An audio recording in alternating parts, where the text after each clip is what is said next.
Okay, how's it going, everyone? And welcome along to episode 1 of the Irish Hunting Podcast with myself, Brendan Maguire, and my co-host, Anthony Grogan. I suppose the whole idea of this podcast is basically just two mates having a chat about what we both really enjoy doing, which is, of course, all various aspects of hunting. A bit of fishing, and should we do drink a bit of whiskey along the way. The whole idea, we're going to try and maybe educate some people maybe that are trying to get interested in hunting and the outdoors, and that maybe we could learn a thing or two along the way ourselves. So Anthony, tell us a bit about yourself. Afternoon, Brad. My name is Anthony Grogan.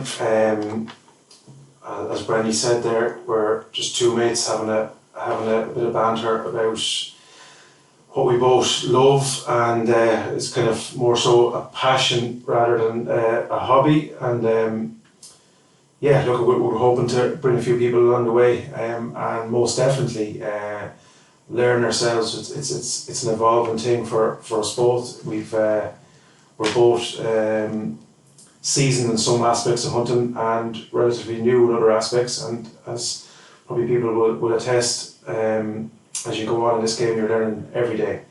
So we're going to be debating, hopefully throwing a few proverbial cats among the pigeons, and hopefully having a bit of banter and a little bit of education along the way, and a small drop of whiskey maybe.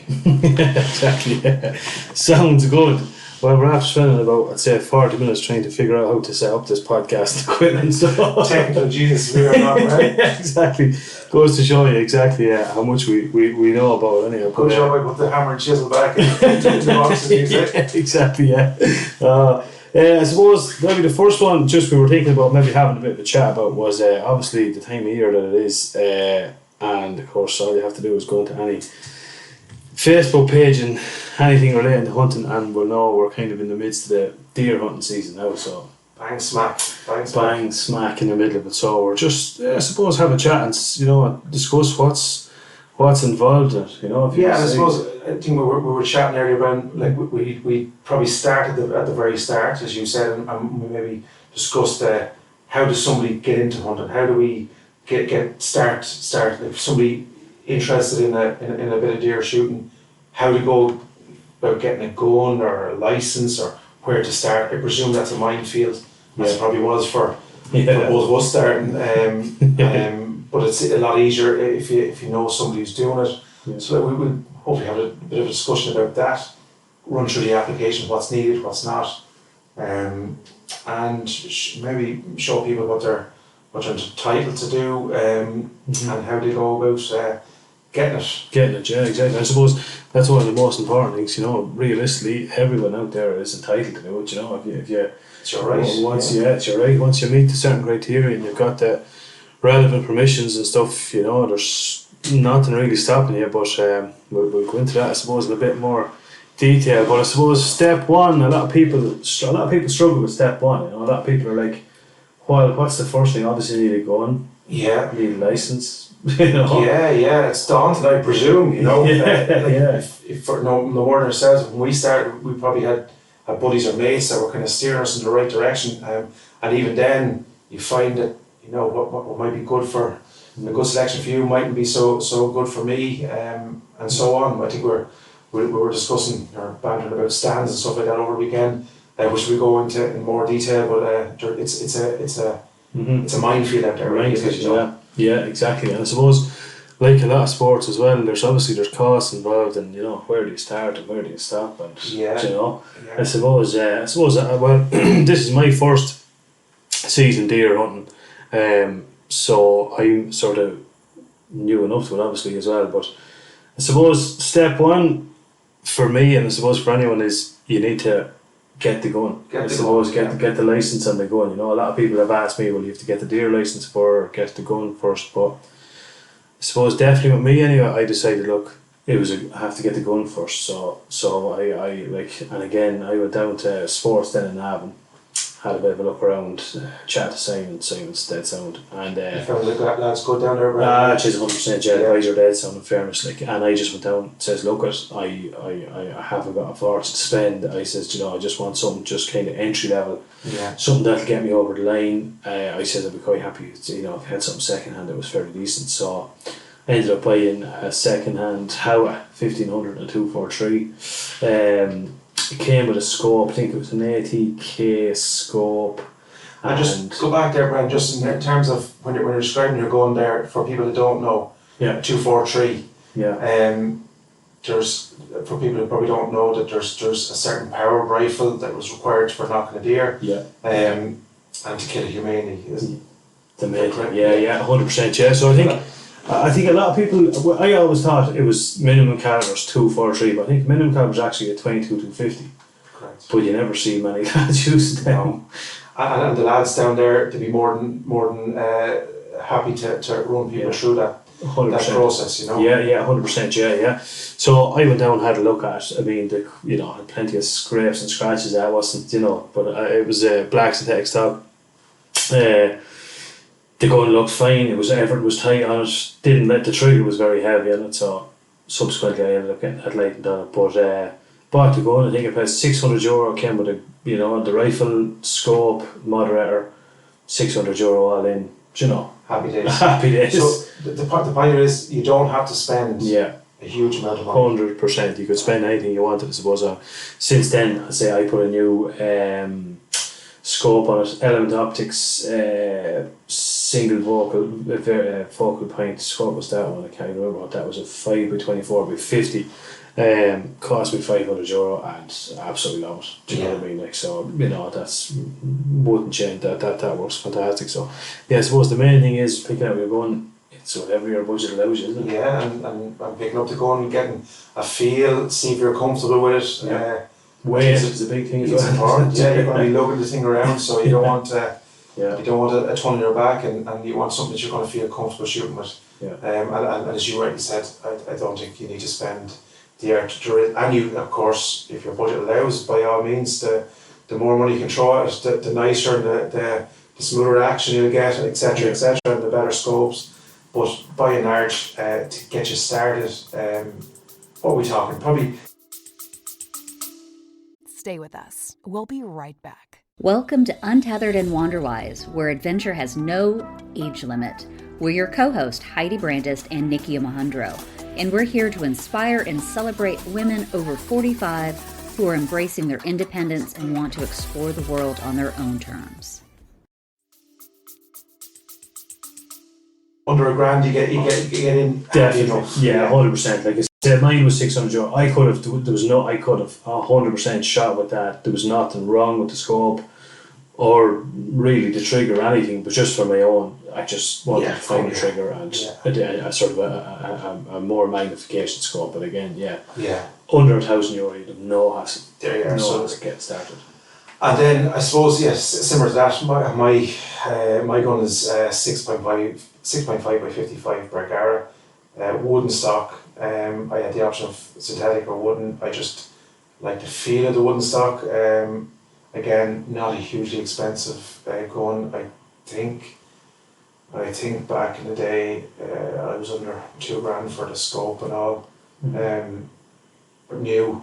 With a few bits and pieces, bipod and sling and stuff like that thrown in. So, again, not a hugely expensive gun, and I could have got the same gun second hand, definitely for under $1,000. I added a house gun suppressor, and I think again that was a couple of $100. I won't say exactly. You don't know at the minute. I wouldn't even hazard a guess. It's probably gone up slightly more. The way things are gone, but so they're probably the essentials, I suppose. 100%. Do you have a bipod in yours, Bren?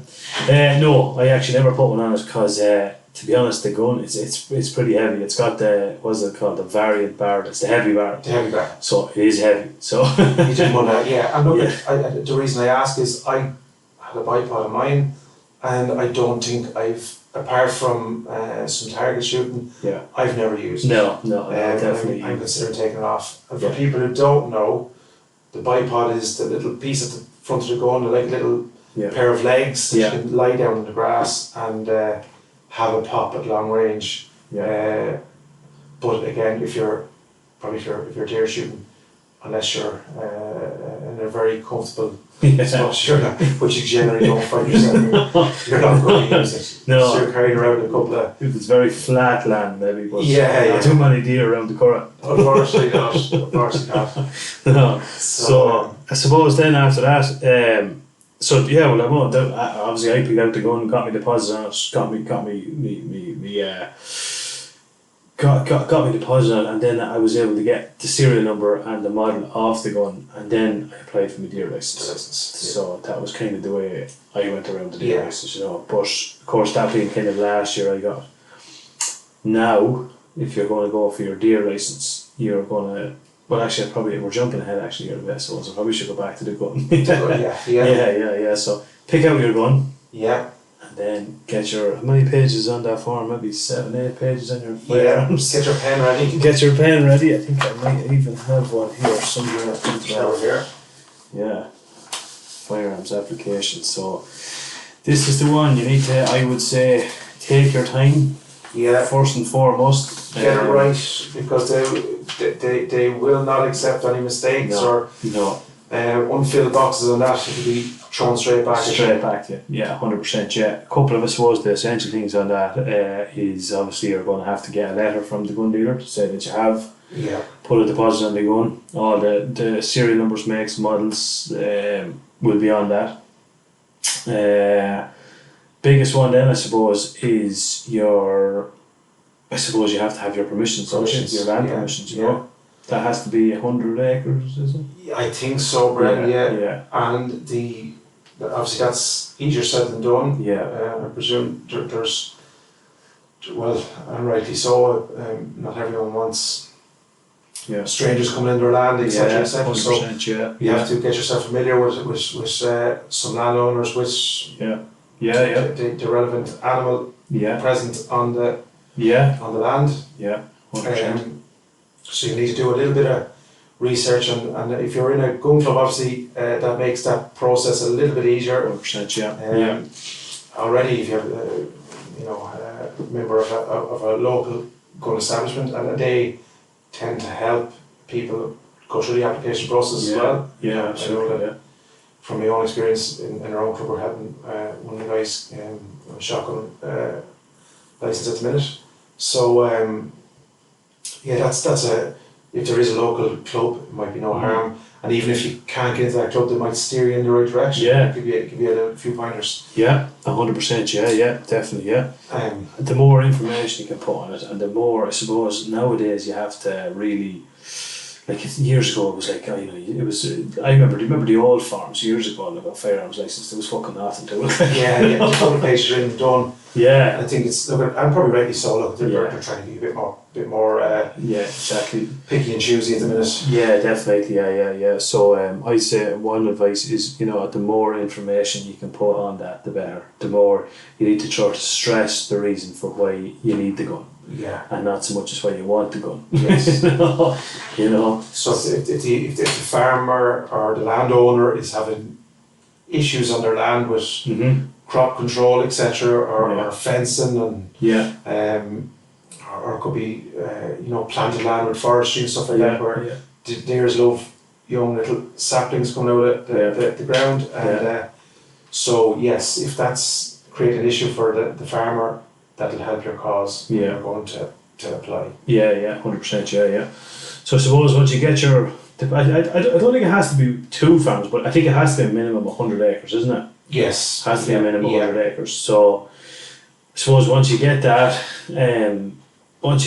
moving forward, then you'll have to put 2 referees on your licence.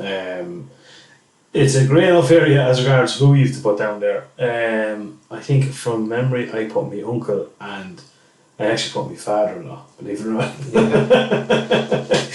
Pretty much. Dodgy water there, Brad. Dodgy water. I definitely wouldn't put the mother-in-law. But and if she's listening, we're sincerely sorry for that comment. No. But yeah, so I think that's what I put down. And in fairness, both of them were contacted and both of them were asked to give a kind of a reference. So yeah, lucky enough they're good at telling lies. So pick them 2 referees wisely. Just don't throw down any names. Yeah, and I'd say make sure and maybe let them know that you've given them as reference. You know, so they're expecting it. I don't think it's a prank. Maybe give you a bad reference. Yeah, exactly. So that's one thing. Then you have to put down your GP, to make sure you're of sound body and mind, as I say. And I think there's a photograph fixed there, and the so we've talked about the gun dealer will have a gun ID. I think. Exactly. That'll be on. Normally they give you that on the receipt. For your deposit for your gun. 100%. What else is in that, Bren? That's more or less, I suppose, realistically, kind of the height. You'll be asked what you use it for, and then you'll be asked certain things. Is there a moderator on it, and is it a restricted firearm? Now, again, there's a list. It's a whole minefield. You go into what's restricted and what's not restricted. But I think, to generalise it, I think a restricted firearm is, I think if it's anything that holds more than 5 rounds, I think, is a restricted firearm, and there's certain calibers probably would be restricted, but I think the vast majority would be classed as non-restrictive. And then in that form then as well, Brent, I think, do you have to tick the box for whether you want a suppressor on the gun or not? 100%, So again, take that. Take that, most definitely, because if you don't tick that, when your license comes out, there's a little S that's on the bottom of your license, indicating that you're licensed to carry a suppressor. If you don't have that and you have a suppressor on your gun, you'll be in a bit of bother, so make sure and put that down. Exactly. And the reason you'll want that is because you're hunting mostly around farms, generally. There's livestock and stuff like that, or a couple of horses. So you don't want to be creating havoc running farm animals. I think a lot of people think when they hear like a moderator or I suppose what some people call a silencer, you know, they think of the movies where you're going to sit there and off 10 shots and no one's even going to know you're there, which is not the case. It's not the case. No, it limits, doesn't blanket out. It's not like the movies where there's a lad after dropping beside you and you're still standing there. Shot. So I suppose that's more or less a lot of that. You know, take your time. When you're doing that, take your time. Get all that right. Get it in. I would say take photocopies as well of everything, you know, to have it on record that you have sent. You know, because your application is going to come around every couple of years, and you're going to need. Well, it generally comes out if any details have changed, but for arguments, if for any reason that was lost or you need a new application on this. As we know, things are changing all the time, where they might ask you to resubmit details. So it's always handy to have that. Have that as a backup. I suppose the only thing I had it kind of done went a little bit different. Mine was, say, I actually had my deer license before I had my gun license, and kind of the reason I done it that way was in Kildare, where I am. They're pretty strict on the numbers of firearms that you have. I know certain counties vary, but like a lot of the time there's a kind of a general consensus going around that there should be only 2 firearms, you know, but that's not actually true. Like that's not really Kildare's stance on it. I've met with them and they're very reasonable people, but again, they just wanted to know exactly why you want that firearm, you know. So I was able to send in a copy of my deer license with it, so you know, it was plain sailing for them then. That smooths out the process from there. But I suppose normal other things is you would have your gun license first and then apply for your deer license. So the deer stalking license then is National Parks and Wildlife. You can go on there and I think you can download the form. Can you fill it in online? I think you can fill it online now. I've been doing mine for the last couple of years online. Which makes it nice and smooth. Exactly. And actually I have my one here in front of me. So then of course the usual crack, your name, address, date of birth, contact number, the usual job lot, land information.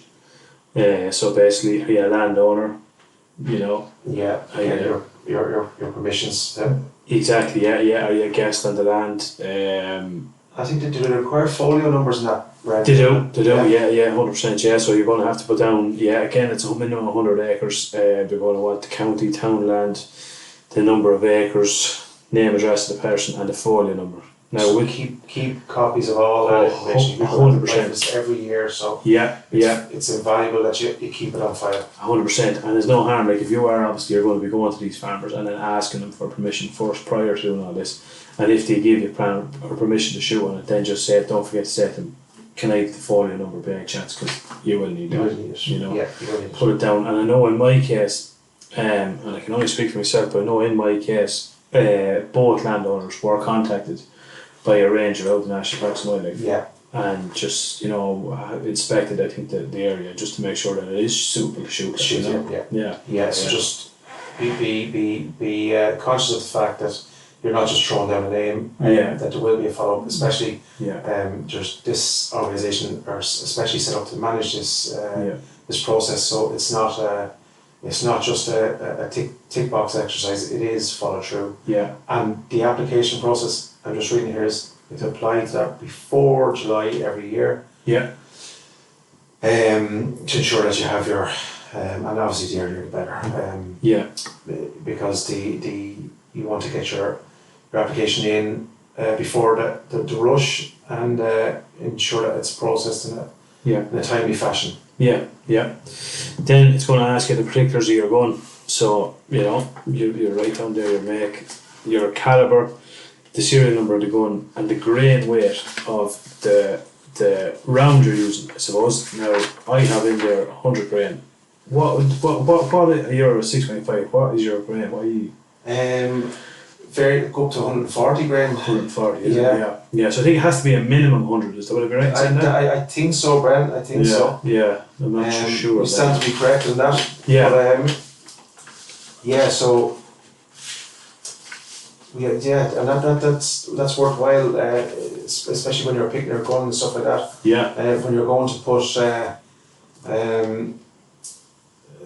fill out your app, be conscious of the fact you're going to have to specify your grain weight on your stock license as well. Now I didn't actually query at the time, but a friend of mine was kind of helping me fill out the form, and it was him that said, he says, make sure you put it's 100 grain. So I never queried it as to why, but I know I was using 100 grain anyway. But I presume that sort of thing. Now, different from when me and you applied, but now there's a whole other, I suppose, ball game. Now you have to have a relevant training course done. Which is probably, look at it. It's. I remember when I did my shotgun license, they had a proficiency course at that time, which was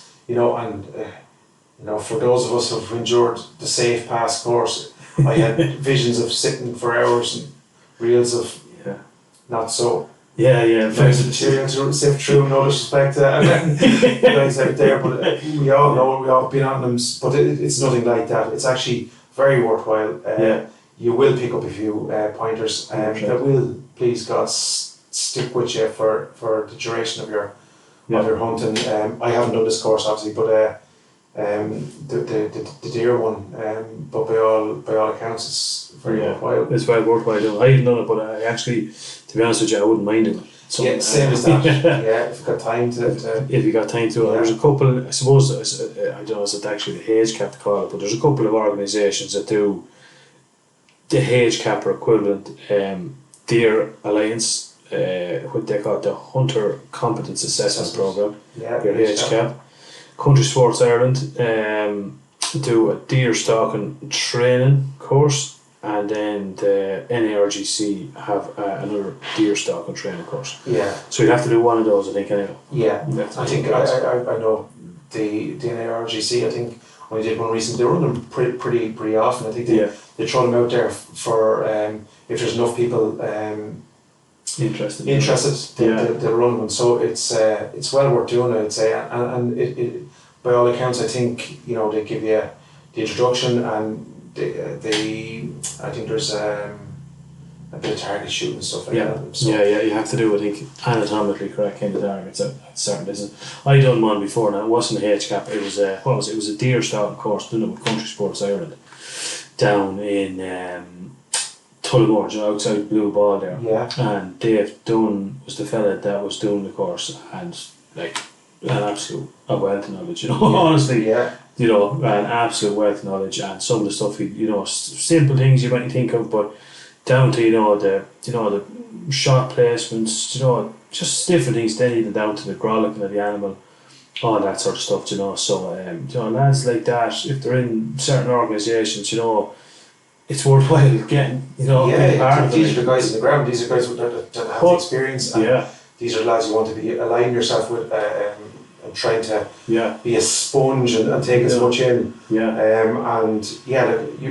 mentioned there grollicking, which is another course for field dressing and the animal, etc. So there's loads of these courses about that'll. This one here, I suppose, without getting ahead of ourselves, or without me getting ahead of myself, is a necessity now. To accompany your deer stalking license. 100%. Yeah. So rest assured, I think the big thing here to know is that if you want to go and get a gun and get deer stalking next year, you need to be starting this process now. 100%. And you could very well run out of time. Even starting now. You could, So, it's like one of those things, as I always say, I've had loads of people, I wouldn't mind giving that a go, and they'll never give it a go because they see what's involved, and it's too hard. It's very arduous, isn't it? It's not easy. No, it's not. Rightly so, I suppose. But you have to have the interest in it. If you're genuinely interested, you can do it no matter what it takes. It's realistic to do it. You have to be persistent, and there's we're at this, there's 3-4 steps there now already. So you have your gun, which you're deposit on, your gun license, your deer stalking license, and your HCAP. So 100%. You're going to have to go through a little bit of pain to get the enjoyment back now, Then I suppose, I don't know about the HCAP, is there a refresher course or anything like that, but obviously once you've your gun, once you've your deer stalking license, and I'm not sure about the HCAP if there's a refresher, but like you'll have to reapply for your deer stalking license every year. It's only a matter of reapplying for it. To be fair, it's only a matter of reapplying. And in fairness to the guys there, they're pretty on the ball. 100% with shooting out the license. And like a lot of like one thing I noticed about them, and I spoke to them on a couple of occasions, is you think when you're ringing up, it's going to be like trying to get through to the passport office. It's completely different. It's completely they're dead sound when you're talking about at the end of the right. No hassle at all. And they know what they're talking about. 100%. This is the thing. Most of these guys are out in the field, so they're more like myself and yourself. They're talking. They're well knowledge themselves. 100%. And like they're not they're not out there to try and not get you the license. If they can, they will. It's not. It's definitely like that. They're there to assist you, and because they know the problems, which we'll be discussing. I suppose counter to what the arguments that are out there in terms of animal welfare, etc., and the lovely deer in Phoenix Park and all that, which they are. And we're not a hater of animals by any means. No. Far from it, and contrary to that, which we'll be discussing in more detail. But these guys and girls all want hunters. They 100%. Not want us. They want a need. They know the benefits that's there. 100%. So shut it out. And I suppose all that done, all that sorted. You've got your gun license, your deer stalking license, your HCAP course. You're ready to go. By and large. A few other small bits and pieces which we can probably go through. Definitely, Next couple of episodes. You're I suppose you're legal. You're a legally held firearm. And you're good to go. That's I suppose a lot of it. Then I suppose it'll when they do send you back your license, if you're a first time applicant, or if you've never shot deer before, or you're not, you don't go out hunting actively with someone that isn't. So if you're totally new to it, they'll send you back a list on all the seasons, what you can shoot, when you can shoot. And you need to know that. And look, this is probably again, going through for people who don't know, and I was, surprised probably when you're talking to people, the different types of deer that are in Ireland, and then the relevant seasons for the relevant deer, and the relevant gender of deer. And we'll probably we'll discuss starting to treat different types of deer. I suppose we'll start with them. Well, the predominant ones, and then the lesser. So you have your Sika, your fallow, and your traditional red. And then the lesser Muntjac. The Muntjac, and I suppose a couple of hybrids, I suppose. A few hybrids from there. Muntjac, I've never seen one. I don't know. No, I look at it. It's like the Banshee you've heard about, but I've never seen them. No, definitely not. But by all accounts, there is some here. So I think more they're more prevalent over across the water. And, But and I think that they're expansive little devils when they do get here. So I think they thrive quite quickly. As do most of the deer. I suppose there's no natural predator for them here. So that's it. So the smallest being obviously the Muntjac. Your next will be probably a toss up between your fallow and your Sika. Exactly. And then obviously your red is different. Is your different animal altogether. Now I put the hand up straight away. I've never had a red. I've never shot a red. It's high on the list of things to do. I suppose.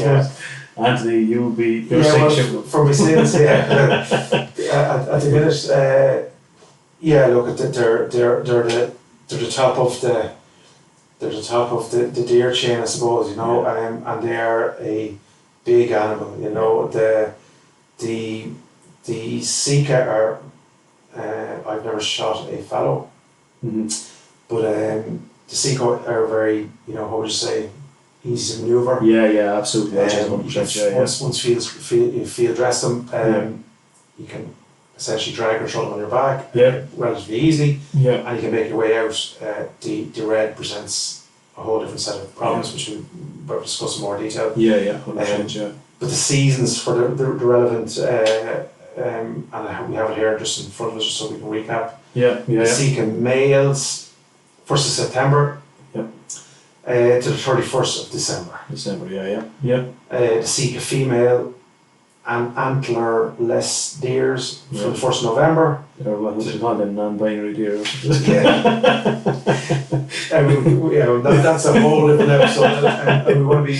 We have another couple of whiskies with that, or maybe none. To 28th of February, and then the fallow males from the 1st of September to the 31st of December. So essentially the season kicks off from the 1st of September. And then throughout that then it kind of evolves. So essentially the thinking being that they allow the young calves to get wean off the mother. So that's why the November then it essentially kicks off that most deer can be shot in that period. Then the males then tails back off in December, and the female carries on into late February. So even it's, I suppose, for people who are not familiar with, it's not just a matter of getting her going out and shooting the first deer you will see.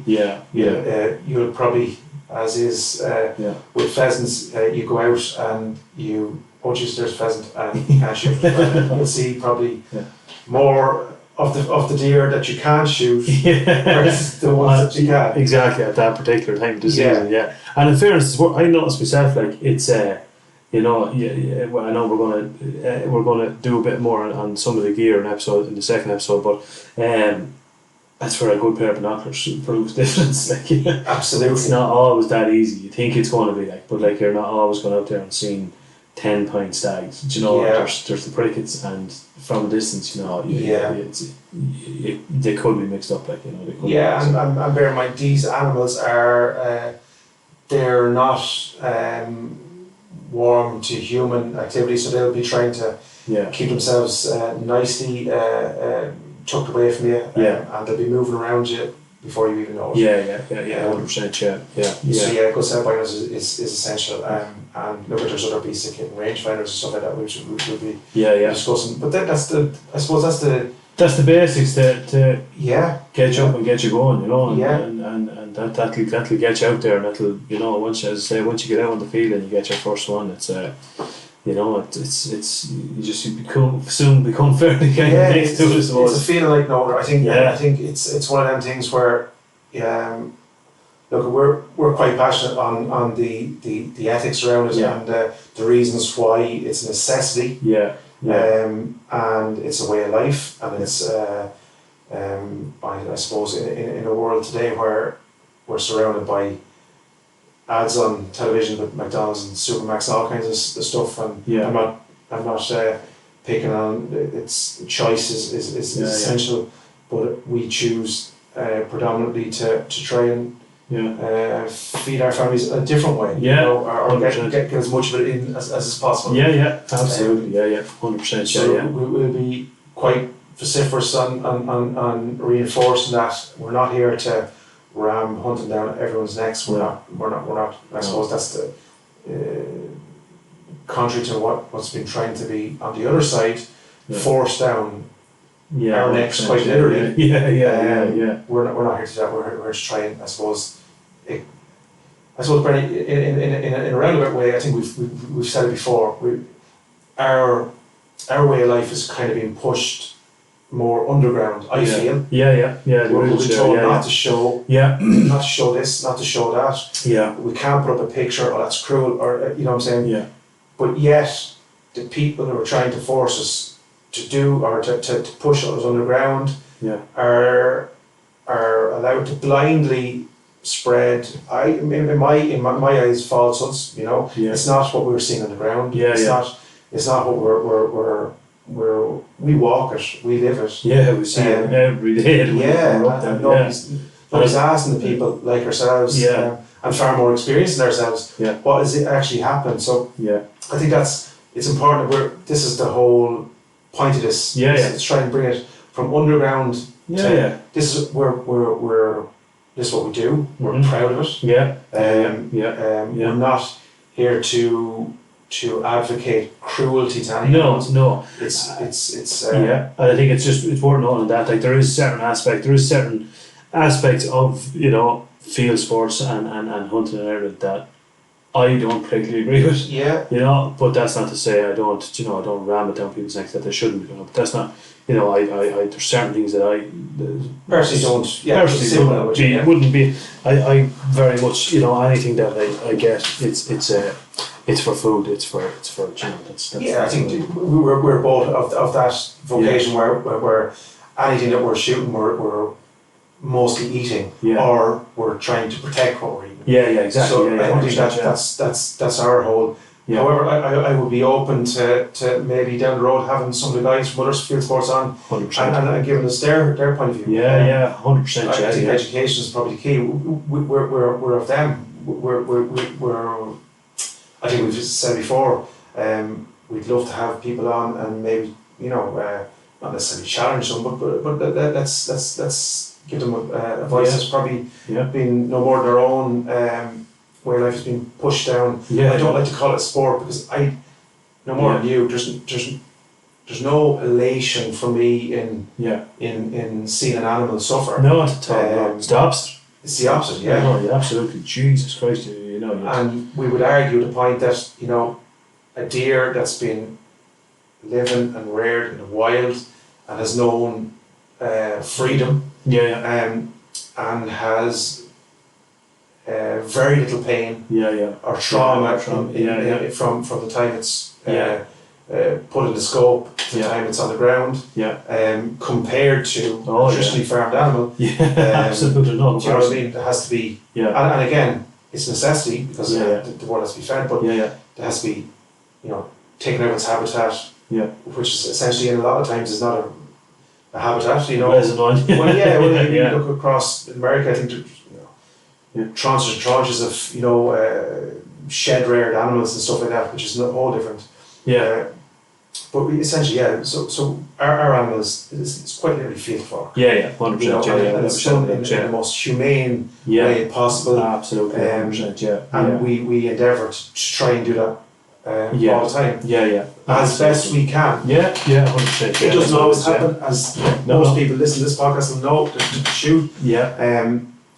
But by and large, it's done as quickly and as humanely as is possible, and we are also helping control healthy stocks, which again we'll probably explain a little bit more. Absolutely, definitely, 100%, yeah. So I suppose that was the whole reason behind this episode 1 of this, I suppose, is just to basically show you any young lad or lassie that's out there that's wants to get into deer hunting. That's where you start. And then it only grows and grows from there. And that goes from, I think as well, Brent, for shotgun as well. It's a similar process. I think the only difference being with the shotgun, I think it's you have to do your proficiency course with it. I didn't have to do that now either, but because I suppose I had my first shotgun. Oh Jesus Christ! Must be 16, 17 years ago. I'd say probably when I got my first, I didn't actually have to do that. But if you're a first time applicant now, definitely. And there's, I know Lakeland Shooting Centre, Mullingar's one place you definitely can do it. And they're not overly expensive. I can't.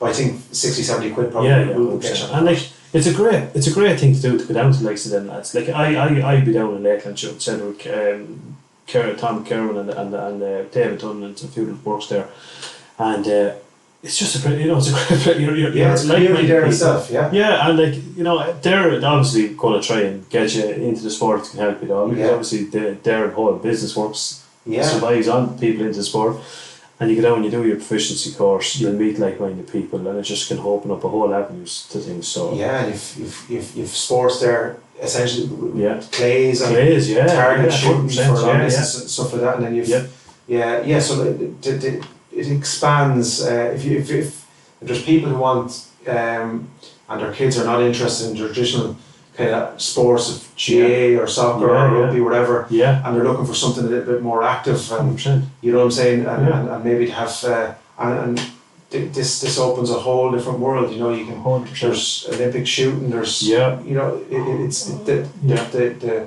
possibilities are endless. Possibilities are endless. Exactly. I mean, I started off. I'll wrap this up shortly. I'll be waffling, but I started off. I suppose as a youngster. But I remember my first gun. I was licensed on my dad's. With a single barrel bacon, bought it new in probably, I'd say, by 1976, I think. She's still going strong. Still going strong. It's honestly absolutely below the shoulder. But it is still going strong, and I started as a young age going through fields with him after maybe a couple of rabbits or a couple of crows or pheasant or and I just was hooked then. So I my whole life, done a lot of shooting here, done a bit, lived in Australia, and so I just started off with one shot with single barrel bacon, and away you went, no stopping. Exactly, so that's how it goes. But I suppose we'll wrap it up there for episode 1 anyway, and we'll be back in episode 2. We're going to diverge into the gear, bit more in the gear, and a few bits and pieces that you'll probably need. Stuff to be aware of. Stuff that makes it a little bit more easy. Absolutely. We'll have a little bit of a look at just a few things just to be watching out for, I suppose, when you're after the deer and stuff. Stuff that I didn't know about until I was informed. So good stuff, Brad. That's going to come in episode 2. Good to see you, man. Good stuff, man. Enjoyed that, and onwards and upwards, as the fella says. Let's do it again. Cheers, man. Cheers.